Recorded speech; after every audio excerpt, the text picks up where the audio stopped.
Estamos compungidos, muy dolidos por el fallecimiento, nos llegó ahora esta información, del afamado ajedrecista paraguayo Zenón Franco. Falleció hoy martes. Familiares del ajedrecista Zenón Franco, él creo que vivía en España, confirmaron el fallecimiento del gran maestro del ajedrez. El paraguayo se encontraba viviendo en España y era reconocido por su trayectoria amplísima, vasta y de muchos logros también, y varias de sus publicaciones sobre este juego en el que era experto. Varias publicaciones llegaron a ser guías para aquellos que querían o quieran comenzar con esta disciplina deportiva. Entonces, toda esa experiencia de Zenón Franco fue vertida en publicaciones varias, y eso sirvió de andamiaje para enseñar el buen ajedrez. Perdón. Bueno, realmente estoy muy sentido porque lo llegué a conocer también, y hay muchos que lo conocimos a él, que lo admiramos. Siempre estuvo acá en Asunción, dando clases y participando en torneos, ese tipo de cosas. Ahí está Zenón Franco. Falleció hoy allá en España. Él vivía allá, enseñaba allá, viajaba desde allá al mundo, era convocado por, qué sé yo, porque era una figura emblemática del ajedrez, no solamente nacional, regional, sino mundial. Zenón Franco falleció hoy en España. Bueno, está con nosotros un gran arquitecto, un gran urbanista y un señor que tiene una mente amplísima, no solamente relacionada a la cultura, sino al diseño también, a la cultura en general. Él es diseñador, él es, ¿cómo que se llama? Dibujante. Vos sos dibujante, Luis Alberto. ¿Comenzaste siendo dibujante? Me confieso que soy dibujante. No, pero... Confieso que soy dibujante de alma. Dibujante de alma. Pero vos comenzaste con el dibujo. Siempre, siempre trabajé en dibujo. Siempre trabajé en dibujo. Bueno, pero eso te llamó la atención y de ahí te fuiste a la arquitectura y... Sí. Tus proyectos eran únicos porque ahí estaba la mano de Luis Alberto Bo haciendo los famosos proyectos. La arquitectura, digamos, siempre está cerca del arte.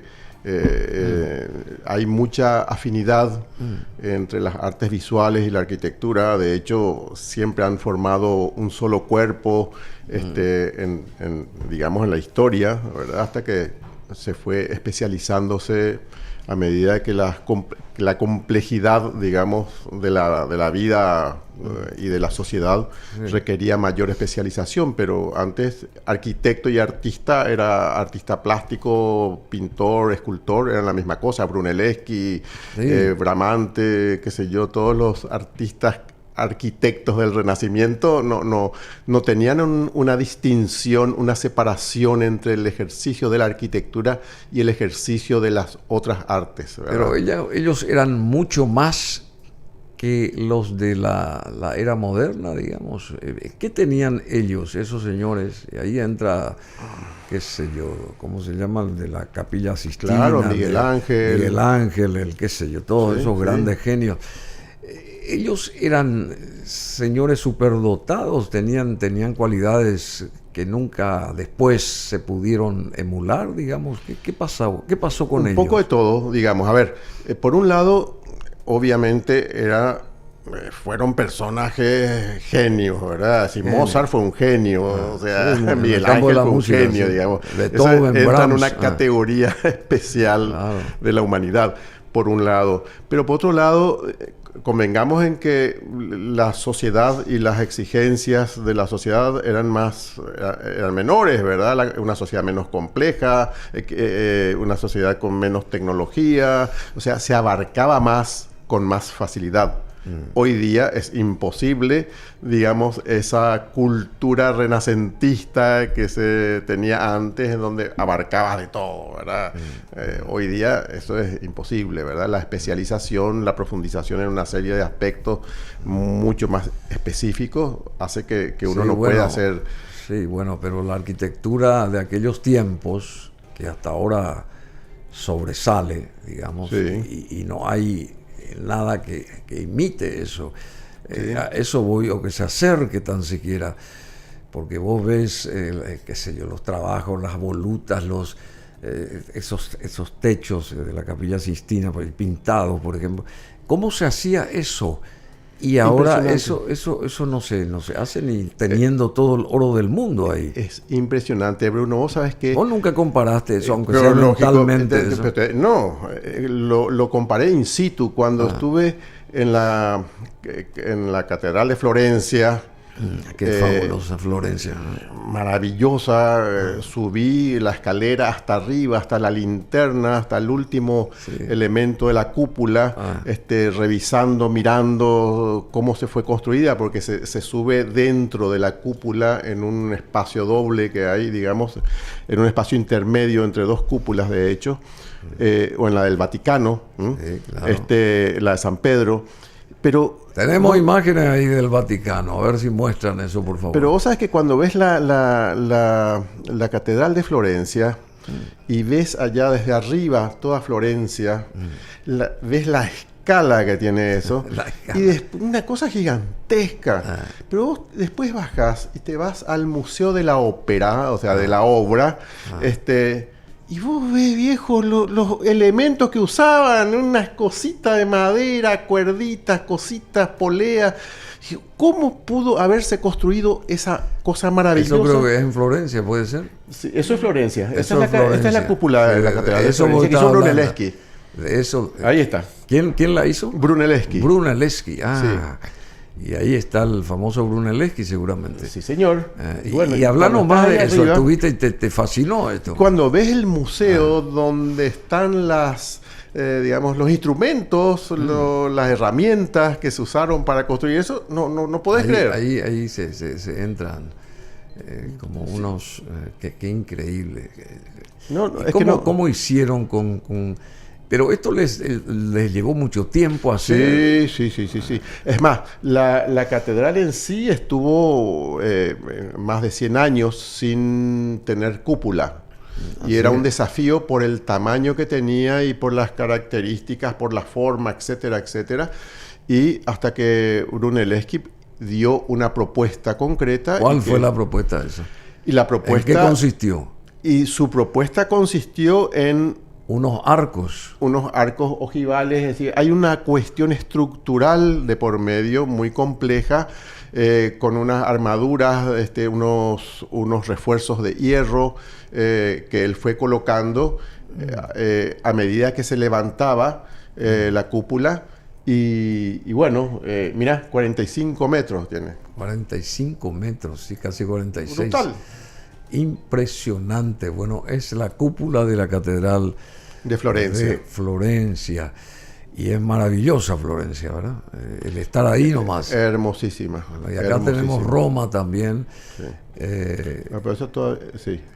Eso ya es Roma, el Castello Sant'Angelo, el que está ahí. Pero también entrar ahí a esa Basílica de San Pedro es impresionante. Yo no sé cómo hicieron eso. Y te subís ahí las escaleritas. Hay una famosa escena, Marcello Mastroianni con Mónica Vitti, subiendo en esta película, La Dolce Vita. La Dolce Vita. En la Dolce Vita, donde van subiendo por la escalerita que está entre ambas capas de la cúpula de San Pedro. Bueno, maravilloso. Maravilloso. Bueno, y algo así no se podría gestar acá en Asunción, con nuestras... ¿Cómo estamos nosotros desde la perspectiva arquitectónica, urbanística, qué sé yo? Bueno, ¿Asunción se puede salvar todavía, por decir algo? ¿Se la puede? Mira, en 13 años llegan los 500 años. ¿Cuál podría ser una propuesta para salvar Asunción? Para ponerla en condiciones, Asunción, por decir algo. Mira, vos sabés que el esplendor o la decadencia de las ciudades es finalmente el retrato de sus ciudadanos. Sí. Es así, Bruno. ¿Qué vamos a hacer? O sea, El retrato de los ciudadanos. y cuando los ciudadanos están orgullosos de su ciudad, La potencia. y la valoran, entonces obviamente son ciudades que florecen y que son también un orgullo para quienes viven y para quienes visitan la ciudad. Diría que eso no es lo que ocurre precisamente en Asunción. Más bien lo contrario, ¿verdad? Entonces, en vez de construir, destruimos. Y lo embromado del caso es que eso sea, encima se defiende eso como si fuese progreso. Es decir, poner estaciones de servicio se considera progreso. Una estación de servicio no es progreso en ninguna ciudad seria. ¿Entendés? Pero acá uno se vanagloria por eso. Se eso. vanagloria. Y con eso perdemos todos, ¿verdad? Es decir, pierde sobre todo la ciudad. Fíjate vos, para poner un ejemplo que para mí es paradigmático en este momento, en la esquina de General Santos y Artigas, estaba aquel edificio que fue famosísimo, que era una panadería. Fue una panadería, fue una tienda de artículos para el campo, tipo ferretería, cosas de cuero, cosas que tenía una cúpula también, una pequeña cúpula. No creo que no llegaba a tener una cúpula, pero tenía una ochava y estaba, digamos, bien ornamentada, encajaba en un sitio en una esquina, clave, ¿verdad? Es decir, bueno, ¿y ahora qué tenemos ahí? Una estación de servicio, viejo. Se echó eso para construir una estación. Entonces, quiere decir que no hay ni siquiera noción. Y decían, nada, que es una casa vieja, te dicen. O sea, no hay ni noción de lo que se pone, de lo que se saca, de lo que se destruye y de lo que se construye. Vos sabés que yo hago una evaluación en 50 años, porque yo viví en el centro también de la casa de mis abuelos en algún momento.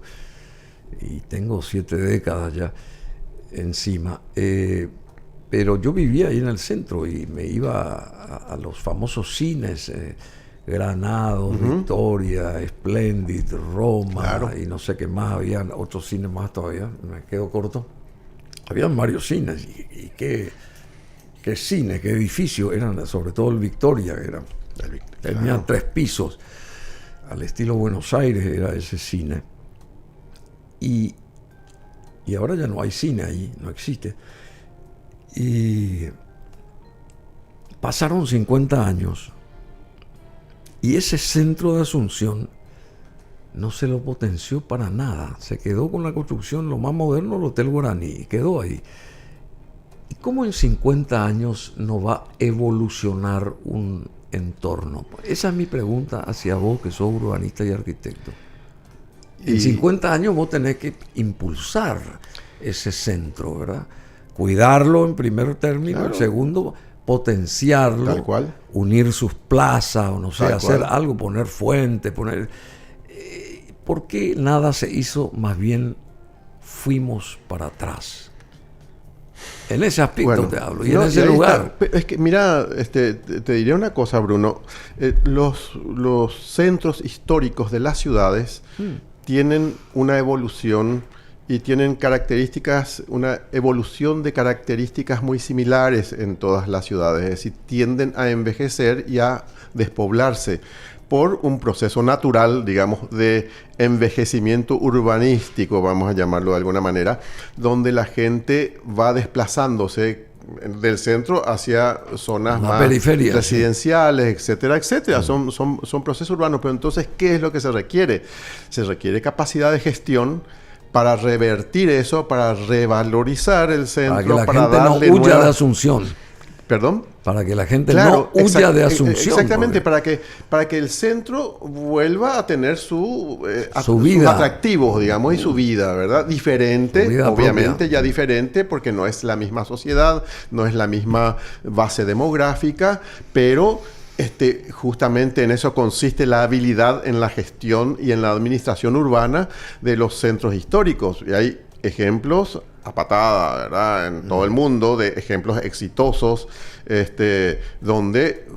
y no estoy hablando de Viena, no estoy hablando de... Sí, entiendo. No, estoy hablando de acá, de América Latina, estoy hablando de Quito, estoy hablando de Porto Alegre, o sea...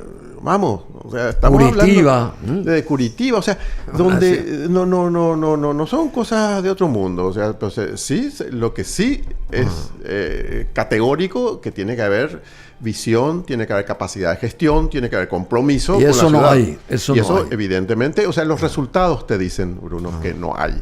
O sea, podemos decir cualquier cosa, pero los resultados están ahí. Vos sabés que la Argentina está pasando por un momento, sabemos, eso Sí. es muy, qué sé yo, muy difícil en lo económico, pero te muestran Buenos Aires y cada vez está más linda a través de los materiales de la ciudad de Buenos Aires, materiales audiovisuales. Sí, sí, sí. Y es imponente Buenos Aires. Yo siempre me pregunté y me sigo preguntando dónde estuvimos nosotros cuando se construía Buenos Aires a 1200 kilómetros de ese lugar, digamos. ¿Dónde estuvimos nosotros acá? ¿Dónde está la atención que le prestamos a Buenos Aires en su construcción, en todo orden, ¿verdad? Ya ni hablo de la parte cultural, y evidentemente nuestra cultura era el propio impedimento, porque no nos hacían ni otear ahí la vista para mirar qué hacían ellos, los vecinos. Pero en fin, hay un punto también importante que quiero consultarte, lo de las veredas en Asunción. Sí, te escuché ya con esa preocupación. Todo el mundo se queja de que las veredas son intransitables, de que nadie se ocupa de las mismas.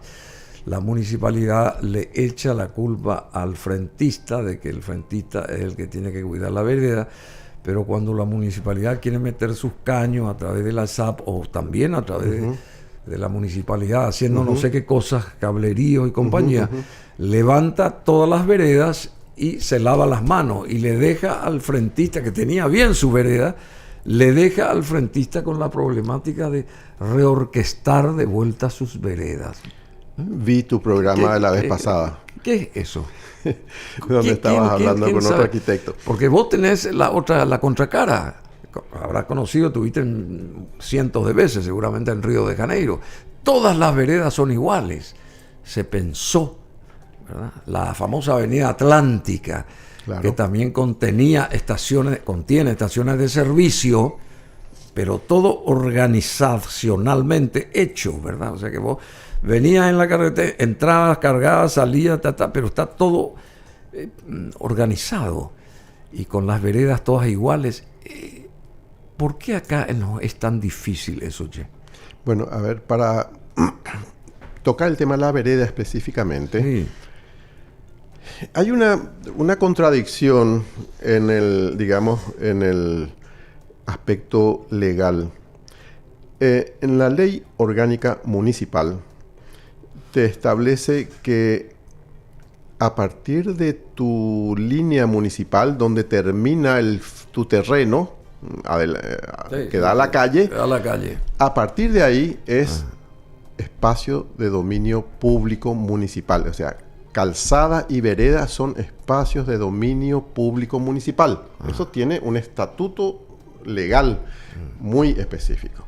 Ahora, lo contradictorio está en que, siendo un espacio de dominio público municipal, su mantenimiento corra a cargo del frentista. Entonces, claro, por eso digo. Entonces, eso ¿y por qué? ¿Por qué esa eso? Es una contradicción, ¿Y ¿verdad? ¿Por qué hacen eso? Y habría que preguntarle a quienes legislaron esa ley orgánica municipal, porque, y creo que es un tema importante que se debe debatir, ¿verdad? Porque en otros lados eso se encarga, de ese tipo de cosas se encarga la municipalidad. Pero la lógica, ¿entendés? Te dice. No es el propietario. Claro. Entonces eso a su vez tiene un efecto pernicioso, para decirlo de alguna manera, porque el propietario se siente dueño de su vereda. y no puede, y actúa como tal, a veces invadiendo, poniendo obstáculos, interviniendo en su vereda, no aceptando que se transite por su vereda. Se publica cada tanto cosas, que gente le sale con escobazo porque no quiere que transite por la vereda, porque no quiere que use la sombra del árbol de su vereda, También. Miles de conflictos cotidianos que son pintorescos incluso, ¿verdad? Bueno, pero ese tipo de cosas ocurre por justamente ese vacío legal, ¿verdad? O sea, se siente dueño de algo que realmente no le pertenece legalmente. Un espacio sobre el cual legalmente la municipalidad tiene potestad. Pero debería encargarse también, no es solamente tener potestad, tiene que ponerse, como se dice, y no lo hace. Entonces, vos sabés que o sea, es un conflicto permanente. Se está en un conflicto permanente. Sí, estamos en una tierra de nadie, digamos, que pero es típico de acá, de nuestra cultura, de nuestra manera de funcionar, y así nos va, ¿verdad? Decime, vos habrás estado, no sé si caminás por ahí o alguna vez fuiste por ahí, en la parte baja ahí de la costanera, digamos, detrás o enfrente al cabildo, digamos, ¿cómo se llama? Así, del Palacio Legislativo, la parte de abajo. Sí. Que se habrá invertido mucho dinero ahí, porque obviamente... Pero vos notás que los materiales no son los de excelente calidad, ¿verdad? Que seguramente se habrá puesto en el presupuesto como lo más granado en calidad, digamos, lo más elevado en calidad. Después ves de noche, te vas y ves 200 faroles con luces apagadas. 200 por decirte algo, son 300 y 400 también. ¿Verdad?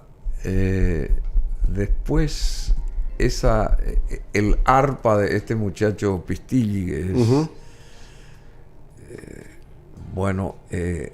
no sé por qué no pusieron ahí en el medio de esa plaza, hay de la rotonda, no sé por qué ahí en el centro nos instalaron eso, pusieron en un lugar y la base hubiera sido más importante, más imponente, o sea, cosas mías, ¿verdad? Después hablas de la Catedral de Florencia, ese tipo de cosas. ¿Por qué hacemos así las cosas, digamos? ¿Por qué no se diseña una cuestión con criterio amplio, una cuestión algo más monumental? Porque todo lo que se quiera decir de Hitler, pero él quería una ciudad fabulosa para Berlín y todo ese tipo de cosas. Se sentaba con su arquitecto, porque era un arquitecto frustrado también él, ¿verdad? Sí. Albert Speer. Claro, pero vos notabas la grandiosidad que había y hasta ahora. ¿Qué a nosotros? Un sentido de escala de la ciudad. ¿Qué a nosotros nos falta? Mira, yo, Bruno, escribí, publiqué, sostuve polémicas, etcétera, etcétera. Sí, Asunción y nuestra cultura es la cultura del Mishimi. Todo es Mishimi. Todo es Mishimi. No hay luego visión a lo grande. Amplia. Todo es Mishimi. Entonces, avenida le llamamos a una callecita. ¿Entendés? No puede ser. Nunca hubo en Asunción lo que hubo en las ciudades latinoamericanas, nomás digo. No vayamos lejos, ¿verdad? Digamos, ese momento histórico en el cual, digamos, se fue construyendo la ciudad con un sentido de anticipación y sobre todo con un sentido de escala, ¿verdad? Así, las ramblas, las costaneras, los ejes monumentales, todo esto que estás diciendo vos en última instancia, ¿verdad? Los monumentos, pórticos, por ejemplo, los pórticos, etcétera, etcétera. Así, una serie de elementos arquitectónicos urbanísticos que le dan... Que embellecen la ciudad. Y que te dan escala, son hitos urbanos, tienen un carácter simbólico, que vos ves en cualquier ciudad importante, en cualquier ciudad, ni siquiera demasiado importante, pero en cualquier ciudad más o menos seria de América Latina, no vayamos a otro lado. Entonces acá no, acá todo es Mishimi. O sea, nunca hubo sentido de la escala, digamos, de dejar huella urbana. ¿Por qué? Porque en Paraguay nunca hubo una verdadera burguesía, ¿verdad? ¿Sí? Esa burguesía urbana que es la que hizo finalmente desde la reforma de Haussmann en París hasta todo lo que nosotros vemos hoy en Buenos Aires, en La Habana, en Lima, no sé. Vamos. Santiago también. Santiago, bueno, nada de eso, no hubo, digamos, esa clase, esa élite con poder económico y con cultura suficiente. Y eso no se puede de alguna manera, no te digo, emular para ciertos tramos de la ciudad o ciertos lugares de la ciudad. Emular a esa escala o con esa escala que bien mencionadas, algo que te, qué sé yo, que te diga, wow, alguien pensó acá, alguien... Claro. Porque acá hay mucha gente como vos, como mucha gente del ámbito de la arquitectura, del diseño, del urbanismo, que puede contribuir o puede acompañar una suerte de crecimiento visual o darle un poco más de majestad a la ciudad. No sé. Pero, si claro, desde los estos letreritos, sí. ¿verdad? No sé cómo todo es chiquitito. Sí, todo es misimí. Es una cosa grande. Casi hay. Bueno, Elio Vera ya explica eso, Bruno. Elio Vera tiene un retrato clarísimo y lapidario, ¿verdad? De nuestra cultura y de nuestra forma de funcionar, ¿verdad? Entonces, y eso se refleja en la ciudad, se refleja en todo. Entonces, si no cambiamos... ¿Por qué no podemos tener tranvías de vuelta con nuevos colectivos, digamos, nuevos carros? Claro. ¿Por qué no podemos? Y tenemos ya el plan maestro ahí de cómo circulaban y por dónde circulaban los tranvías. ¿Por qué no hacemos eso nomás? No sé si me entiendes.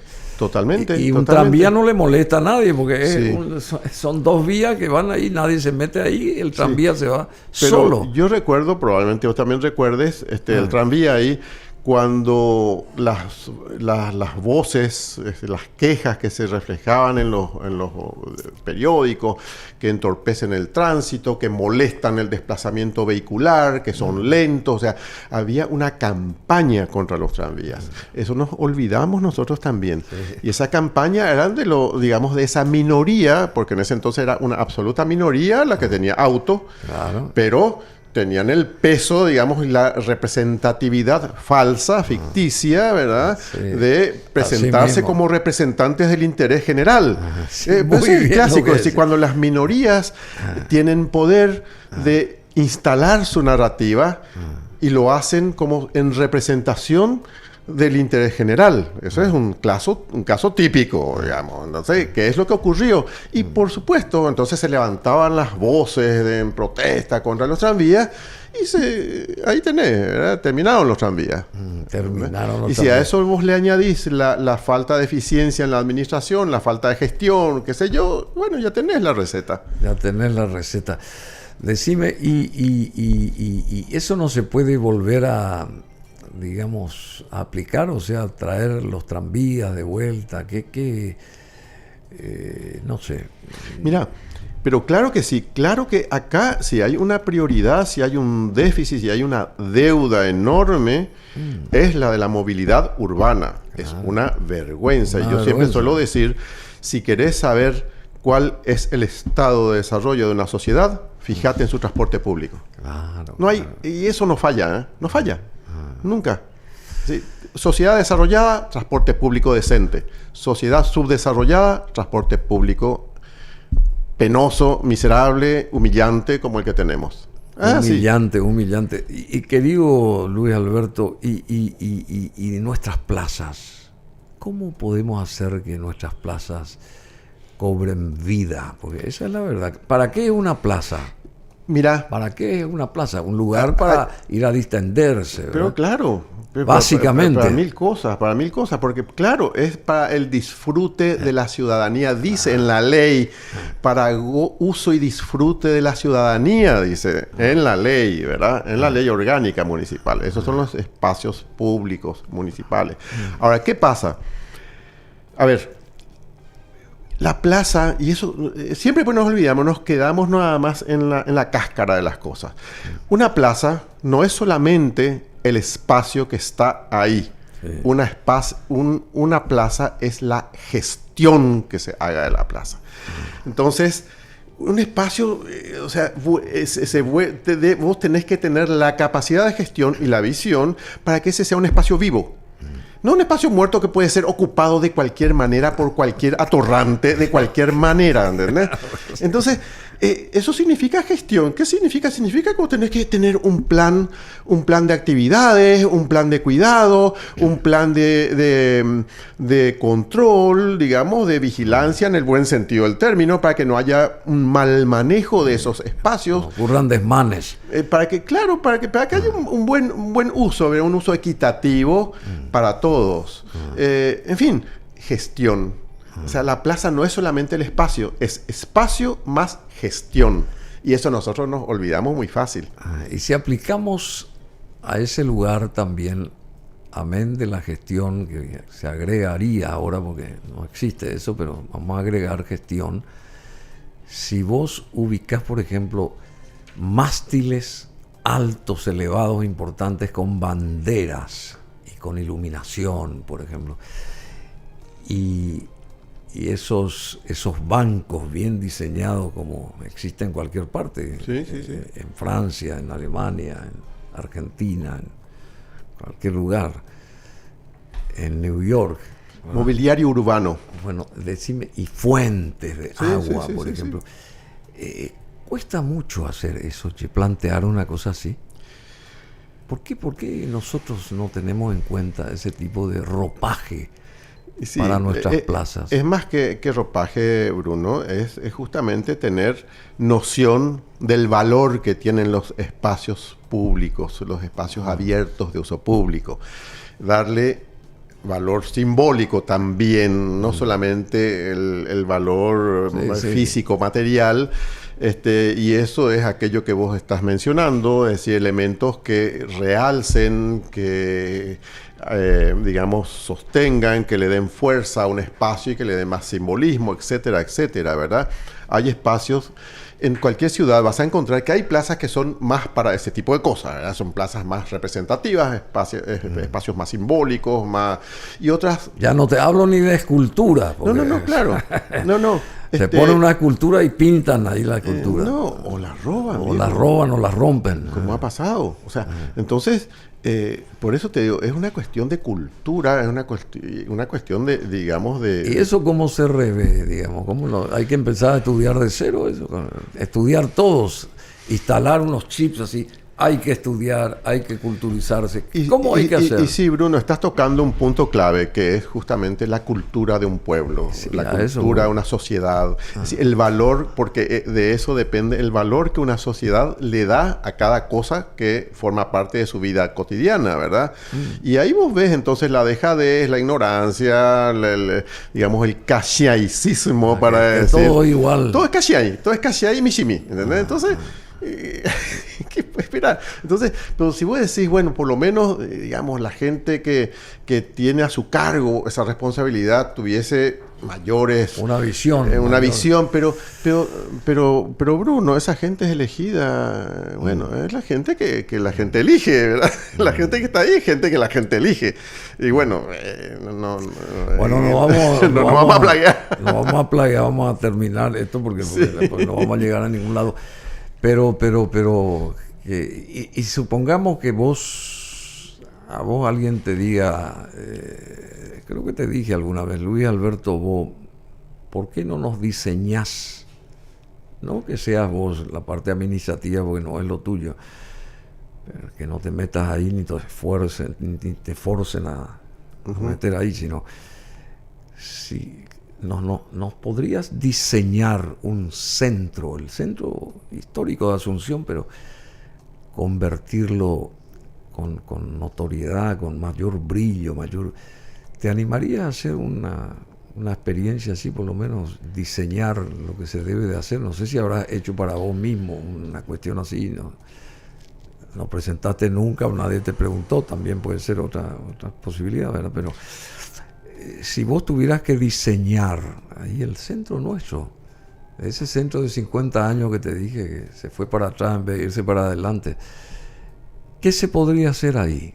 Mira, vos sabés que hubo muchas ideas, muchos proyectos, participaron a lo largo de estas décadas decenas y decenas de excelentes profesionales, colegas, pero entonces nada, se han hecho concursos, se trajo gente de afuera, se hicieron concursos internacionales para el centro histórico. O sea, ideas hay, Bruno, ideas hubo y hay. Profesionales capacitados. ¿Y qué falta? Y hay. Y volvemos a lo mismo, es la gestión política de la ciudad. Ese es el problema. La que entorpece todo. Y la que por lo menos no tiene la visión, no existe y ni el interés, y tampoco la ciudadanía exige eso, ¿entendés? Entonces es como un pacto tácito, ¿verdad? ¿Entendés? Yo no te doy nada y vos no me exigís nada. Ese es el pacto tácito que existe. ¿Te das cuenta? Entonces son cosas culturales profundas que tenemos que ir evolucionando como mínimo, cambiando, porque si no estamos sin horizonte como sociedad. La resistencia que es, no sé qué pueblo, la ciudad número 20 o 30 de la Argentina, tiene en cada esquina hay una escultura en Resistencia. Claro, sí, conozco porque Resistencia es la ciudad que tiene un festival anual de escultura que es importante, pero ¿verdad? ¿qué escultura tiene? Resistencia. Bueno, te das cuenta. Y acá creo que no tenemos ni 10 esculturas en toda la ciudad de Asunción. Creo que no hay. Por eso. Entonces, esas son las cosas que decíamos al principio. Entonces, la ciudad es el reflejo de su sociedad también, ¿verdad? Y eso es lo que hay que, ese círculo vicioso es que hay que revertir. Y se revierte con educación, con pedagogía, con participación. No hay otra, Bruno. O sea, se revierte ese proceso con ciudadanía. Es así. Y bueno, ¿y qué podés agregar? Y te despedimos muy a pesar nuestro, porque yo quisiera que continúes. ¿Qué agregarías a esto? ¿Cómo hacer de aquí a 13 años que Asunción luzca distinta? Porque esa sería eso es lo que tengo acá. Yo como ciudadano raso, porque yo no soy nadie, ¿verdad? Pero ¿cómo se puede hacer para que Asunción en 13 años tenga un barniz distinto? Ahí entra la luz también. No, la luz. Todo. Claro. O sea, entonces... La luz de día y de noche, te hablo. Vos sabés que hay asociaciones, hay iniciativas civiles, hay iniciativas, grupos que se están formando hace rato con miras a los 500 años de Asunción. Participa gente aquí, allá, entusiasmo, sigue la típica curva del entusiasmo y después... baja porque no hay continuidad, es decir, no hay enganche con la gestión política de la ciudad. Y yo creo que ese es el desafío, es decir, que no solamente existan núcleos ciudadanos interesados en mejorar todo lo que vos estás diciendo, etcétera, sino que también es el desafío que las autoridades sean conscientes de eso y haya una mínima alianza, por decir así, entre grupos urbanos organizados y autoridades electas, administrativas de la ciudad, administradores de la ciudad que capitalicen esa iniciativa ciudadana, ¿verdad? Entonces, yo creo que eso sí hay que reclamarle a las autoridades. Pero bueno, gente, ustedes le están atendiendo a todos estos grupos que están bregando por una Asunción mejor. ¿Qué plan tienen ustedes? También la gente no les reclama, como te decía hace un rato. Si yo no te reclamo nada, ¿entendés? Y yo no te doy nada. Entonces, queda ahí. Y quedamos ahí. Entonces, hay que forzar las cosas. Y las veredas. Y las veredas, yo te digo, ese es un tema, sí, es un tema, y estoy de acuerdo contigo. Y el transporte, que es un desastre. La movilidad urbana es un tema esencial. Pero bueno, hay mucha tela para cortar y mucha ciudad para hacer. Mucha ciudad para hacer. Bueno, querido Luis Alberto, vos ahora no andás más en bicicleta. Ando cuando puedo, cuando se dan las condiciones. Cuando se dan, porque las temperaturas se están elevando ahora. Sí. Y la atmósfera climática también Sí, sí, sí. Bueno, muchas gracias, Luis Alberto Bo, una eminencia en lo suyo, un lujo tenerlo acá. Esperemos que vuelvas antes de fin de año de vuelta. ¿Cómo no? Por favor.